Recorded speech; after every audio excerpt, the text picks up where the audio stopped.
We're live. Thank you very much.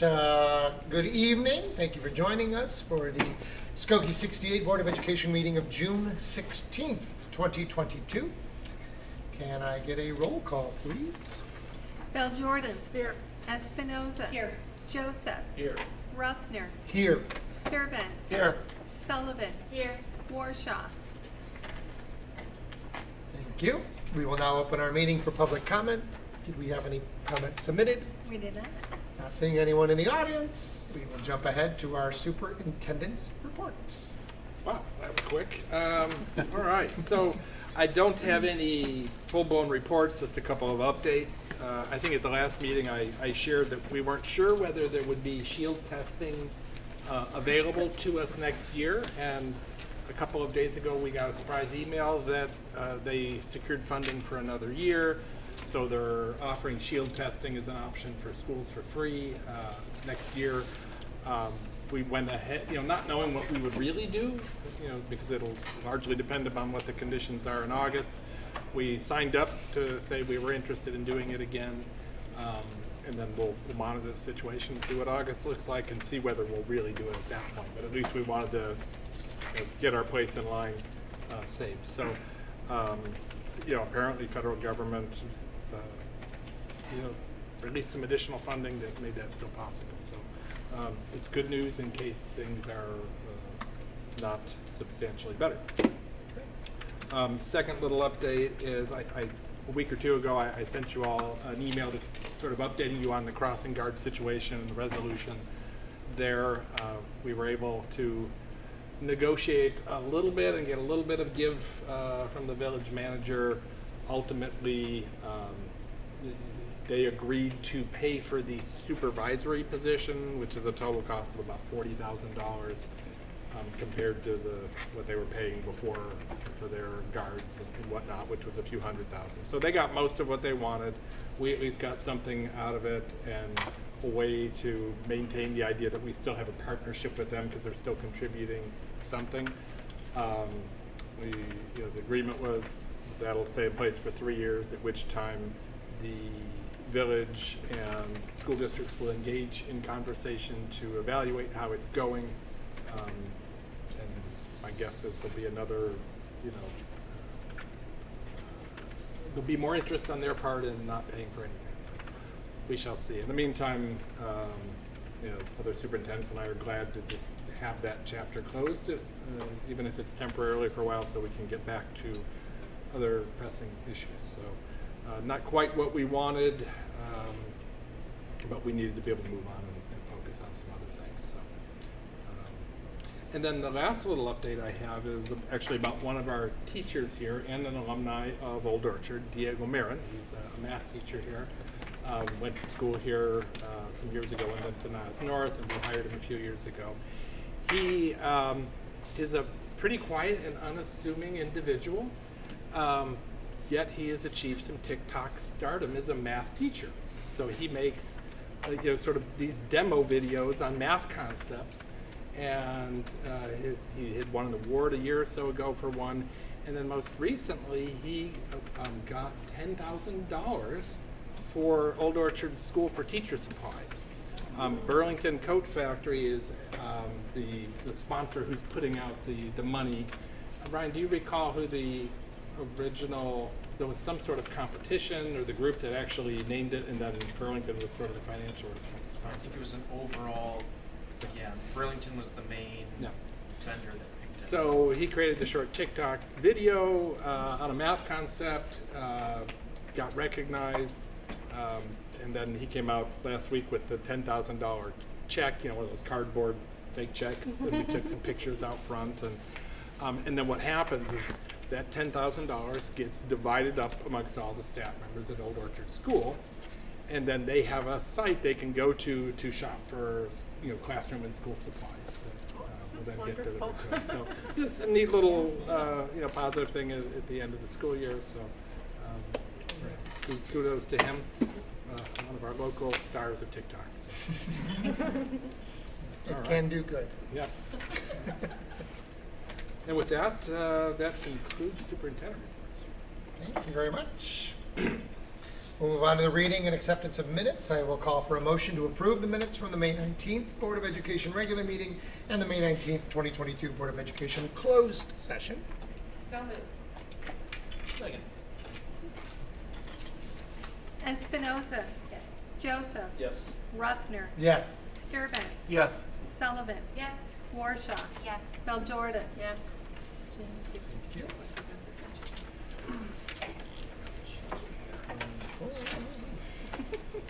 Great. Moving on, the consent agenda is our next item of business. Does any member wish to remove any item for separate consideration?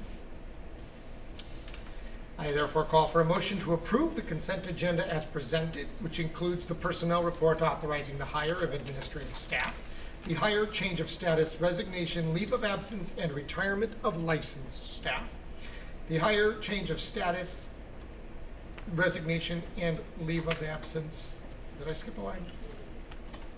Nope. And leave of absence of classified staff, including the termination of Naima Danka Zamaya, financial records, pay orders and expenditures, the second reading on board policies 410, 470, 680, 614, 770, 780, 7160, 7180, 7240, 7260, 7270, and 7290.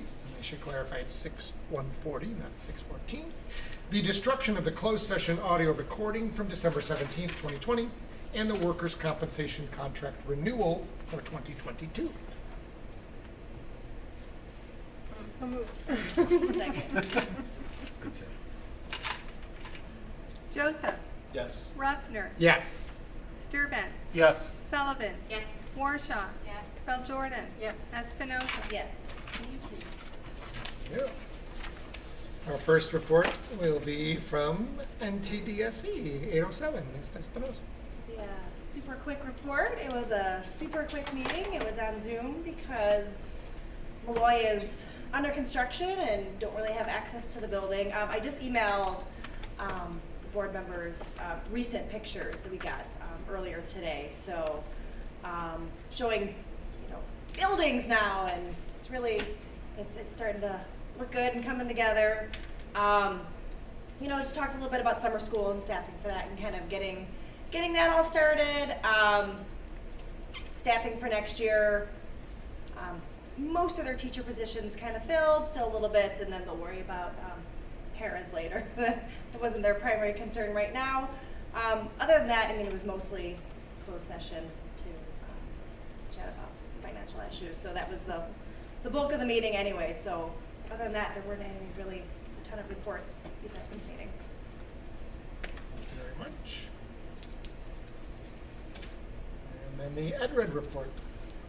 Thank you, because that report is a lot easier to follow than last month's. So, I tried, Jeff. thank you. But EdRed had a meeting earlier this month, and I think they were also just sort of exhaling at the legislative session was done. They were reviewing what the summer plans are. They're having a summer series on social and emotional learning. A big focus of what they're going to be looking at over the months ahead is social emotional learning, mental health supports for students. I think we all know that mental health for kids, not just students in our district, but all over, have really been strained. I was jarred to learn that currently suicide is the third leading cause of death for school-aged children. And so, it just sort of really puts into stark reality what we've all been seeing. But there are a number of different partnerships, both among districts and the state, public-private partnerships to try to address that. One big one getting rolled out is called Safe to Help Illinois, which is going to be a combination of trainings, a helpline, and trying to directly address the issue. So that was the bulk of the meeting, was talking about those topics, the summer program and some of what's already being done. Bit of money talk about the 2023 fiscal year budget, the dues restructuring that we talked about last month, and then other summer projects related to discussions about TIFs, the property tax delayed payments and the impact that that might have, and some of the legislation that just passed, including some of the reforms on training mandates. So, whole meeting, maybe an hour, and no heat. It was really just a review of what they're doing. So, that's about it. Thank you very much. We'll move on to the tentative budget. Mr. Barrett. Thank you for having me. You're welcome. Thanks for joining us in person. So just to start off, the budget is our roadmap for the year, kind of what we're planning on doing throughout the year. Now, with that being said, what's going to happen 6 months, 9 months, 12 months from now? Obviously, things shift and change, but this is basically what our plan is for the year. If we turn to the third page of the presentation, our financial priorities, these are kind of just a basic global overview of big things that we focus on throughout the year. So with the return to full in-person learning last year, kind of bringing it back this year to continuing our district-wide PD, especially related to our school improvement across all the different content areas. Also, financial priority is to finish the project over at the ESC, so we can hopefully be back there in August, fingers crossed, and hopefully warm or hot or cool or however you like to sit and be in a meeting, we should be able to take care of that. Property taxes are also always a financial priority, and then this one is a repeat from last year, but kind of trying to adopt the new K-8 social studies curriculum is a big priority for the year. Just looking ahead at the overall budget overview, projecting the starting balance in July after we close out fiscal year 2022, and looking at the projected end, which I'm sorry, it says 6/30/2022, it should say 6/30/2023. Overall, we're in about the same financial shape. What it doesn't include is the working cash bonds on here. Those will hopefully be in there, and we'll just basically increase our working cash fund and allow us to kind of pick up some of the deficits that we'll see throughout the year. The next page is more of a analytical, not the pretty graph, but a lot of data on there. Overall, we're looking at projecting about a $1.9 million deficit. This is very similar to a type of deficit we were expecting pre-pandemic, just kind of what we saw, similar overall budget overview. Moving into revenue sources, taxes are still our biggest revenue source, which is why it's always a financial priority to look at those. What we'll see is a big decrease in federal aid this year because of the school lunch program, where every lunch was paid for, because of all the additional ESSER funds. That really blew up our federal funding, and that will continue to be scaled down now. We still have our ESSER funds, but the federal funding for lunch basically doubled or tripled what it used to be when it was paid. Therefore, state aid will then increase a little bit, just percentage-wise. Overall, state aid revenue will be about the same, but percentage-wise, when federal aid is reduced, the other percentages then tend to increase when you take that. Moving on to large revenue factors. Property taxes for next year, obviously inflation is big. We're tax capped at 5%. Last year was 1.4%, so that's a fairly substantial increase in potential revenue. The average over the last 5 years would be 2.54. That's because of the 5% increase. Most of the other years were around 1.8, 1.9. So really that 5% boosts the overall average. Collection rates still stay steady at about 98%. So of the taxes that we collect, after certificates of error, other things going back and forth, reimbursements to property tax owners, we expect to collect about 98% of that and actually keep 98% of that ourselves. Tax appeals for current year, FY22, we're down tremendously. And I believe the reason for that is because of, as Mr. Sturvitz mentioned, the lack of, or the delay in the Cook County assessor kind of delaying a lot of the assessments and the bills that we're seeing. The Board of Review for the county hasn't been able to review cases in order to apply reductions or things of that nature. So we're seeing, I think next year we'll see a much larger number, back to kind of what we used to see. But the good news is for 2022, the refunds have been much less. Still an issue though, looking forward. Continuing with property taxes, new property growth has been small over the last few years. Last year we were just at about $1 million. For every $1 million in new property, kind of new construction, things of that nature, we get an extra $28,000 on our levy every year that's isn't applied to current property owners. So when we get larger amounts, it really helps boost our revenue over time.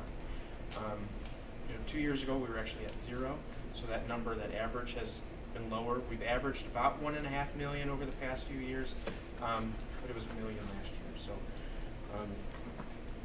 still looking forward to any new construction that we can get. As I mentioned before, federal revenue title grants are expected to increase ever so slightly, not very much. IDEA funds are still flowing through the district now instead of NTDSE. Basically, we write the IDEA grants, the money comes to us, and we turn it over to NTDSE. That's where a majority of that money goes to our special ed cooperative. Again, ESSER money, we hope to finish ESSER 1. ESSER 1 is finished. We hope to finish ESSER 2 by the end of the fiscal year. And then ESSER 3 runs through 2024 fiscal year, and a lot of the grant we'll use every year moving forward. Food service reimbursement, as I mentioned before, for federal revenue will decrease. I don't expect the Department of Agriculture to extend for another year free lunch for every student. I guess anything's possible at this point, but I don't see them doing it again. However, we are excited to have a new food service management company come in, but the reimbursement overall is what we get in federal revenue. Moving on to local revenue, interest income is projected at about 1.5%.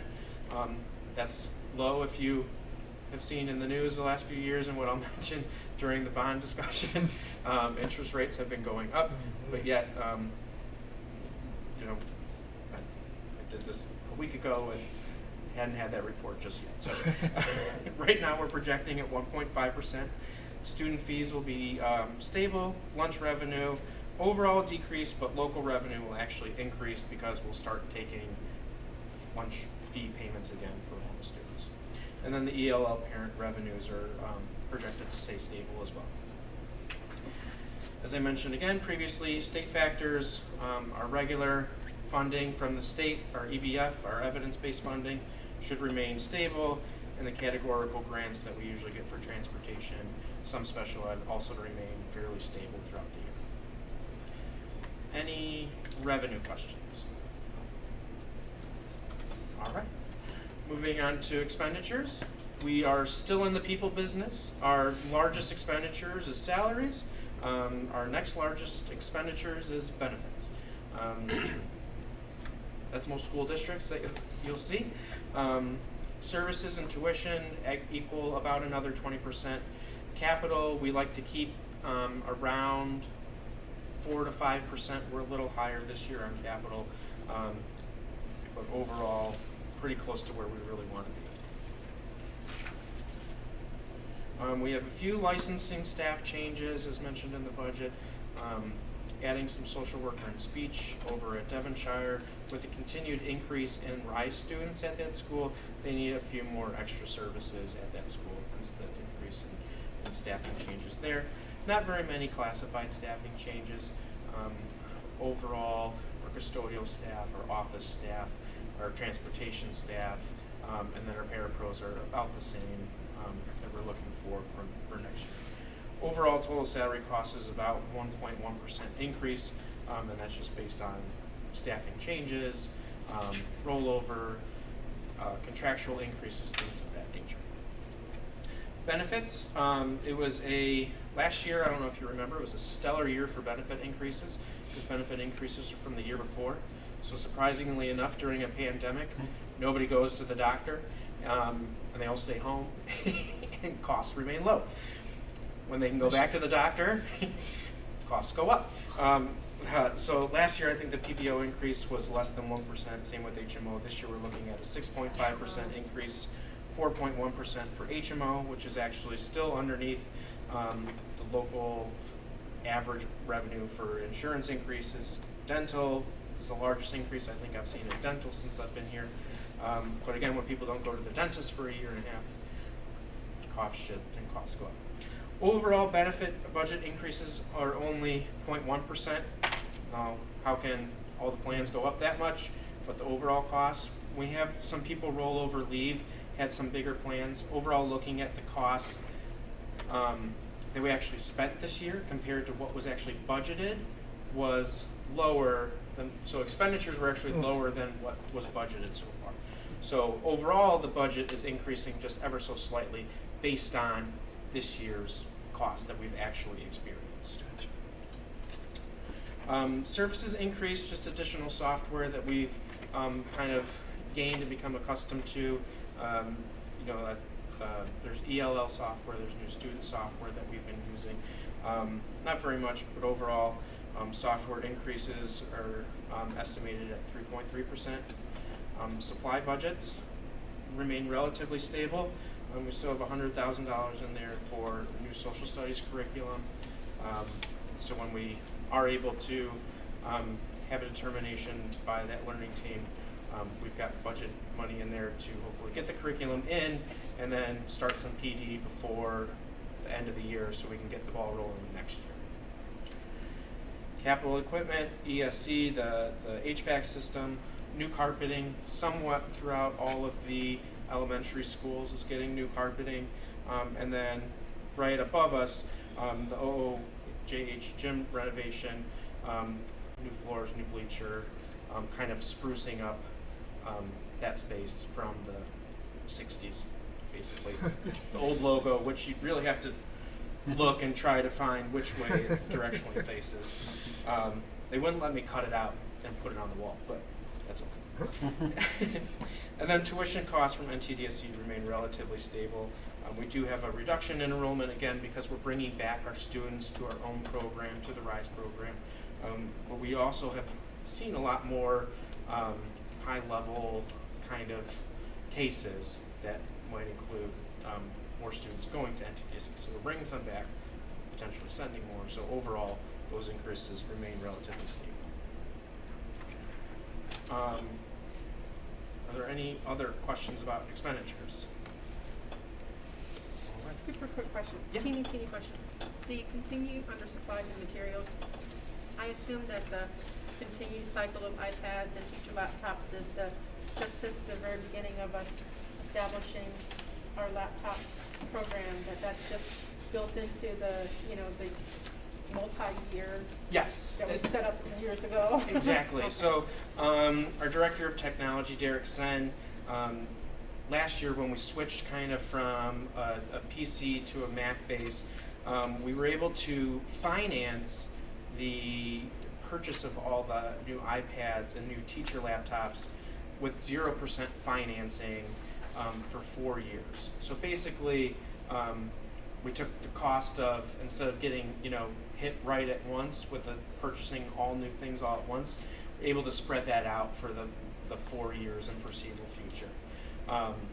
So that was really nice. So that's just the continuous cycle of doing them. It's just it's a large cost, but much smaller than, again, having it all fall in 1 year. Every now and then when you have something you kind of redo every 4 years, and then iPads were kind of every 3 years, eventually, you know, at year 12, be ready. Start from scratch. Because it's going to be huge, exactly. So we were able to, I'm going to use the term finance, but basically spread out the payments over 4 years. But that's what that cycle is. Thanks. Every year we have to put the tentative budget on display for the public to come in and see. It will be online, but also since we are over at the ECC, the tentative budget will be on display starting Monday at the ECC for if any member of the public wants to come in and take a nap. read the 48 pages. And that is it. That's it. Any other Any questions? other questions? We're good. Thank you. Thank you very much. Thanks, John. All right. That takes us to our final report, the Board of Education policy first readings. So we only have 4 policies left in our latest packet, so we will be caught up again temporarily until we get the new one October, It'll be before that. September? Okay. Say it isn't so. A couple months from now, so it's good to be caught up, and we only have 4 here. So our first one is policy 2230, public participation at school board meetings and petitions to the board. Ironically being read today. Yeah. Does anybody have any questions about the changes in that policy? It doesn't really change. I mean, there's a lot of language change here. It doesn't really change what we do one iota. So, you know. I kept reading it to see like where the real change is. Yeah, I couldn't yeah. find any. So much is like, you know, been marked off as Yeah. changed, but It's just you know. memorializing practice. Yeah. So. All right, next one. 6.290 homework. One line there that's been added there. Any questions? Straightforward. Great. The next one, student and privacy rights policy 7.15. Any questions about that one? Excellent. Move on. And the last one, food allergy management program 7.285. And again, this is one that has all sorts of large areas grayed out, but as I've read through it all, it's exactly what we've been doing, so yeah, there's no real change. The only there. thing that I saw in that was they're calling it food allergies, but they talk about all the different things that cause anaphylactic shock, and several of those things are not food. Right. So I thought that was a little bit ironic, but I think that that's a state level thing anyway, right? Like they just Yeah. have to call it, so Yeah. that's fine. They name it. And the attorneys can Yeah. rewrite that and make that modification during the next round of review, so that they've And got they will. something to do. Yeah. Somebody will catch it. Yeah. All right, well, that concludes policies for this evening. Thank you. All right, we move on to our action items. First is our ESSER intergovernmental agreement between Skokie School District 68 and Niles Township.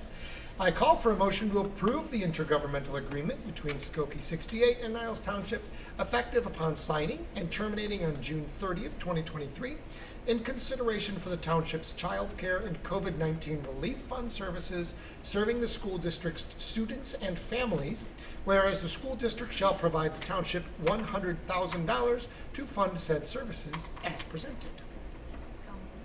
Okay. You got the so moved? I didn't hear it. Yep.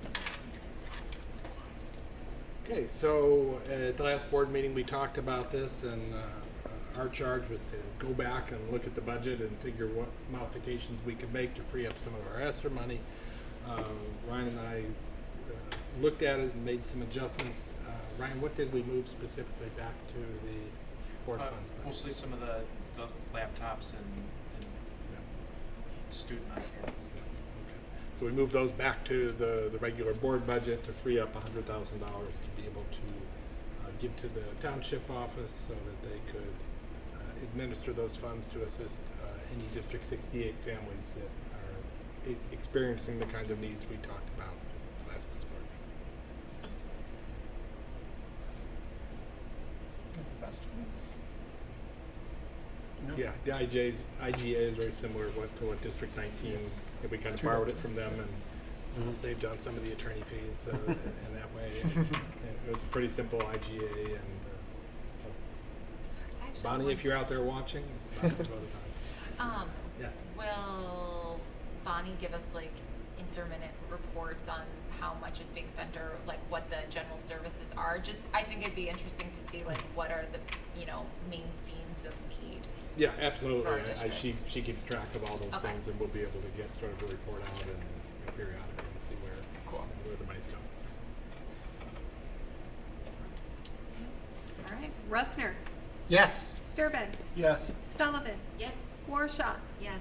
Jordan, Yes. Espinoza, Yes. Joseph. Yes. Thank you. Now move to our bond resolution.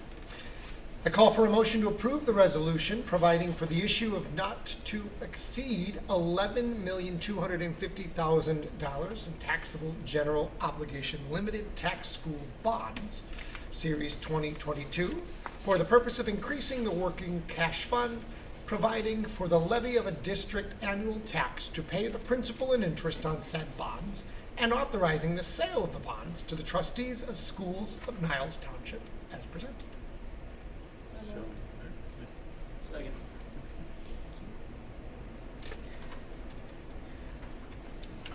So today, unfortunately, was the day that we negotiated with the township treasurer for the sale of the bonds. I say unfortunately because yesterday was the day that the Fed decided to increase by 75 basis points the interest rate. When Ms. Hennessy came out earlier in the year, her expectation was that the Fed would probably increase about 25 basis points or 0.25% every month going forward. This month just so happened to be 0.75%. Last month happened to be 0.5%. So as you can see in the final pricing report, that first page, kind of the graph shows the last day or so just really shoot up. Overall, I think we still got a very good price. Overall, the interest rate is 4.22%. If anybody has bought a house before 2008, 4.22 is not bad. We were able to compare our pricing to Aurora, Illinois, who sold bonds approximately a month ago. Similar range, but basically that column on the third page, the last column for each issuer is red under the spread. And basically we were comparing to the spread of Aurora because the bond was about the same. The rating is very similar to us. Overall, we saved over $180,000 in issuance fees by going directly to the township treasurer. And also we're able to take a fair price when comparing to Aurora and selling the bonds directly with them. When you go out to market, you might do better, you might do worse than the current spreads. So really, it's a fair price that we were able to agree to with the township treasurer. On the fourth page, overall, it shows the breakdown by year moving forward. Overall, it's an actual final increase overall of over $10.6 million for the district over the next 5 years. Can I ask a quick question? Yes. The comparatives and the pricing analysis, Mm-hmm. why is Aurora and the Whiteside, why are those the comparisons? They have Does that make, I'm not sure, I was just curious as to why these two. They have similar bond ratings that we do. The Whiteside and Lee County, Illinois, were one of probably the most recent municipal type bond sales in Illinois. And then Aurora, there were some other schools and villages and things like that.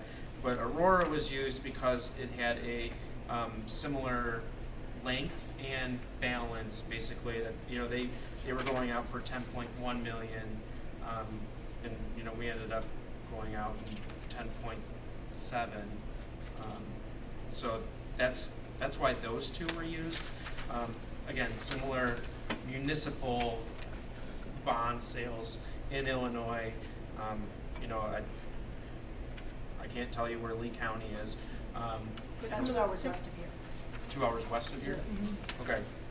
Almost to the Iowa border. And then Aurora isn't necessarily close, but it's not terribly far either. So other Illinois municipal bond sale markets, that's why those So two the were used. comparison is with, districts that are similarly situated, like S&P as we are, is that kind of? Yeah, so we've got a rating of AA by Moody's, which is, it says underlying there because we haven't actually been rated by Moody's since the last time we went out to market. AA is the second best rating that you can have. AAA is the first. And then when you compare to the S&P, that AA is kind of very similar to the Moody's AA. So that's another reason why that was used. So again, Whiteside and Lee County were slightly lower, but more recent, which is why our spread is less than theirs, because we were kind of had a higher rating than compared to them.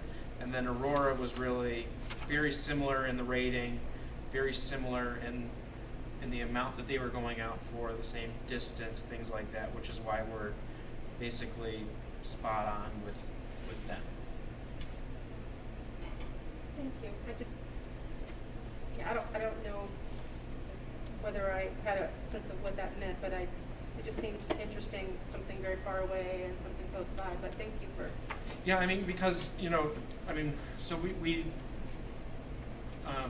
sell bonds every 3, 4, now 5 years, and I'm sure these other places, it's not like I can compare to surrounding districts all that often, because you not only have to do a close rating, a municipal bond, and also the same time frame. So even going back 2 months could be completely different spreads.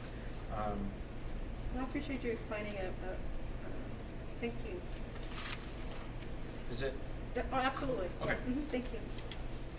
Right. Yeah. I just wanted to confirm, our bond rating is AA2, not AA1. Correct. Okay. In the memo, I think there might be a typo Oh. at the very end. Yeah. Says AA1, yeah. Let's see what you mean. But I just wanted to make sure I had it. Yeah. I'm sorry about that. That's okay. Well, again, we haven't had a true bond rating in a few years, Right, and that's one of the savings that you save when you do the bond rating. A lot goes into that and production and giving it to them, and there's like an hour-long phone call and presentation to the bond rating agency. So that's some of the savings that we incur. We're still the second best. That's right, second best. Yeah. Fat fingers. Thanks, Maria.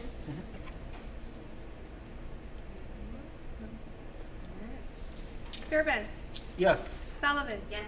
Warshaw, Yes. Feljordan, Yes. Espinoza, Yes. Joseph, Yes. Ruffner. Yes. Thank you. I call for a motion to authorize the notice of publication for the tentative 2022-23 budget, giving notice that the tentative budget is available for public inspection at the ECC Early Childhood Center beginning July 1st, 2022, and further stating that a public hearing on the budget will be held on September 15th, 2022, as presented. Second. So this is basically just a continuation. We have to, again, not only put it on public display, but notify everyone in a public notice that we're putting it on display and that there'll be a budget hearing in September.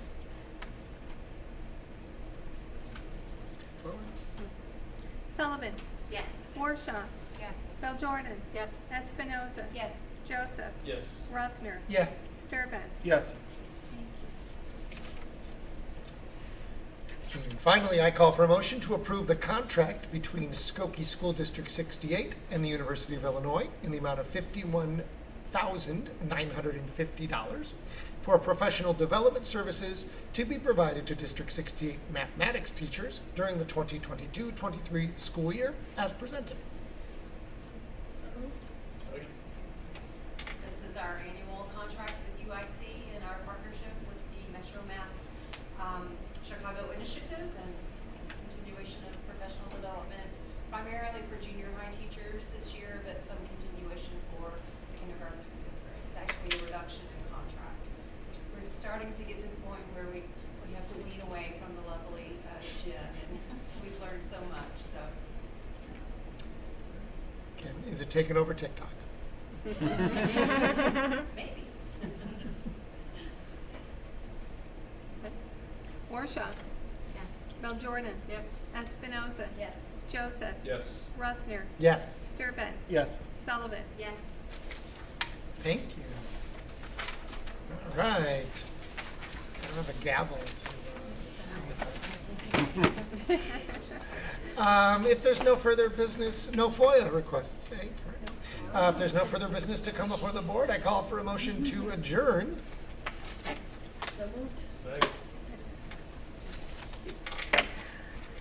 Beljordan, Yes. Espinoza, Joseph, Yes. Ruffner, Yes. Sturban, Yes. Sullivan, Yes. Warshaw. Yes. Thank you. Say goodnight, Una. Hi, Una. No, no, sorry, she's not. Not, she Nobody's doesn't. there? Anyone? Is anyone there? Nobody, huh?